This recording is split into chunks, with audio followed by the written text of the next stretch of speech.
నిత్యమైన కృపతో నీకు వాత్సల్యము చూపుదును. యెషయా 54:8.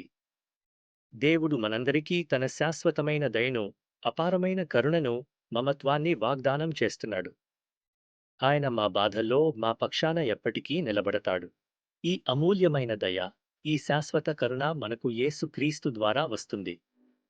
ఆయన మన పాపాల కోసం శిలువపై మరణించి, మూడవ రోజు పునరుద్ధానం చెంది, మనకు నిత్యమైన కరుణను, శాశ్వత రక్షణను అందించాడు.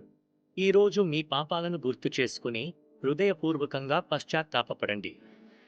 దేవుని నిత్య తీర్పు రానముందే, మీ పాపాల క్షమాపణ కోసం యేసు వైపు మలుపు తిప్పుకోండి. ఆయన మీకు మార్గదర్శకుడవుతాడు. ఇప్పుడే మీ హృదయాన్ని పూర్తిగా సిద్ధం చేసుకోండి. స్వర్గంలో నిత్య జీవం, శాశ్వత సుఖాల కోసం యేసును మీ వ్యక్తిగత రక్షకుడిగా అంగీకరించండి. ఆయన మిమ్మల్ని తన రాజ్యంలో స్వాగతించి ఆశీర్వదిస్తాడు. ఈ రోజే యేసు వద్దకు రండి. మీ పాపాలకు పశ్చాత్తాపపడి, ఆయన ద్వారా రక్షించబడండి. ఆయన మిమ్మల్ని పిలుస్తున్నాడు.